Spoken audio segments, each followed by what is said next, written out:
అది ఆవిడ పోస్తున్నారు అంటే దీన్ని ఇంకా హైలైట్ చేస్తున్నారు ఆవిడ.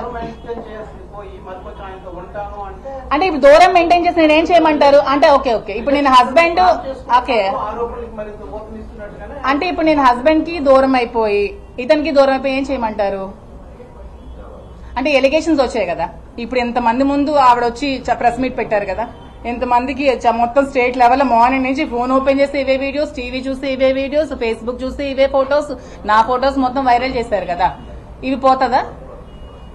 పోదు కదా, లైఫ్ లాంగ్ ఉంటది కదా. ఎన్ని ఇయర్స్ బ్యాక్ వెళ్ళినా నన్ను చూడగానే ఆ శ్రీని గారు తాలూకా అంట, శ్రీని గారు ఇదంట కామెంట్ చేస్తారు కదా. సో దానికంటే శ్రీని గారితో ఉండడమే బెటర్ కదా.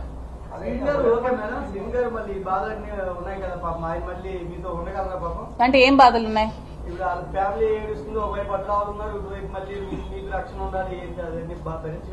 నాకు రక్షణ నేను రక్షించుకోగలనండి.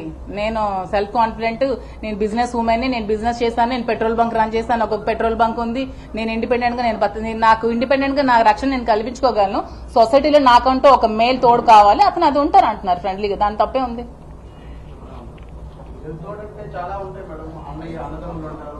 ఫ్రెండ్ అని చెప్పాను కదా, ఈ ఫ్రెండ్షిప్ ఎక్కడికి దారితీస్తుందో తెలియదు తర్వాత ఫ్యూచర్ లో.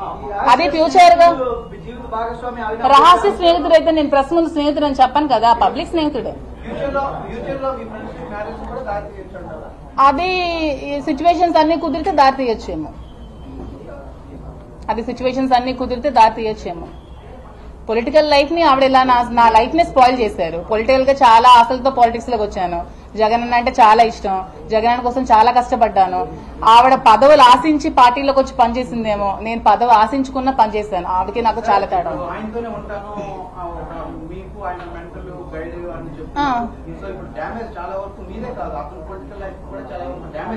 పొలిటికల్ లైఫ్ అంటే టెక్కలి కాన్స్టిట్యూషన్ లో ఉన్న ప్రజలందరికీ కూడా వాణి ఎలాంటి ఆవిడ ప్రతి ఒక్కరికి తెలుసు. ఇప్పుడు శ్రీని గారు స్టేట్ లో జస్ట్ ఒక 30,000 ఓట్ల మెజారిటీతో ఓడిపోయారు. అంటే ఆల్మోస్ట్ 70,000 ఓట్స్ అతనికి పోలయ్యాయి. అంటే 70,000 మంది కూడా అతను మంచోడని నమ్మే కదా ఓట్లేశారు అతనికి. అంటే 70,000 people are supporting Duvvada Srinivas. అంటే అతను తప్పు చేయలేదనే కదా అర్థం.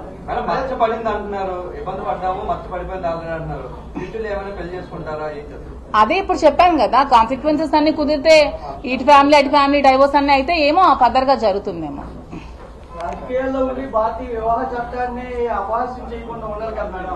అపహాస్యం చేయకుండా ఉందామని నిన్నటి వరకు చాలా గుట్టుగా బ్రతికాం. దాన్ని రోడ్డు మీదకి వాణి గారు ఆవిడ పిల్లలు ఇచ్చారు.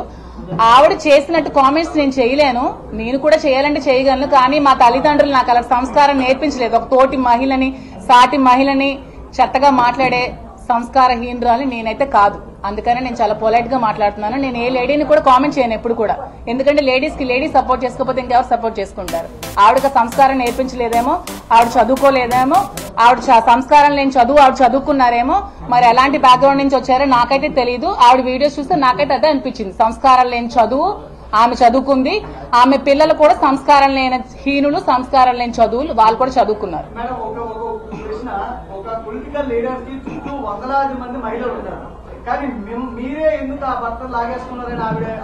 ఎందుకంటే వచ్చిన అమ్మాయిలు అందరిలో కల్లా నేనే అందంగా ఉన్నాను, ఈమెనే చూపిస్తే బాగుంటదేమో అని ఆవిడ ఫీల్ అయి ఉందేమో, ఇంటర్నల్ గా అలా ఫీల్ అయి పెట్టుకుందేమో. మరి ఆవిడకే తెలియదు. మరి అంతే, సొసైటీ నమ్ముతా త్వరగా అని ఆవిడ బ్లేమ్ చేసిందేమో. మరి అయి ఉండొచ్చు.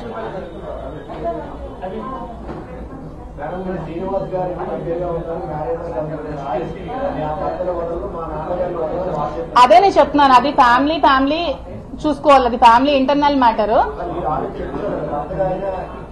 అదే నేను చెప్తున్నాను, అంటే వాళ్ళ ఫ్యామిలీ ఇంటర్నల్ మ్యాటర్. వాళ్ళు ఏమైనా ఉంటే ఫ్యామిలీతో తేల్చుకోవాలి. నేనైతే వాళ్ళ ఫ్యామిలీలో నేను ఇంటర్ఫీర్ అవ్వనండి, ఎందుకంటే అది ఫ్యామిలీ మ్యాటర్ కాబట్టి. ఓకే, తను వెళ్ళాలంటే వెళ్ళొచ్చండి. చెప్పాను కదా నేను ఇండిపెండెంట్ ఉమెన్, నేను బతకగలను.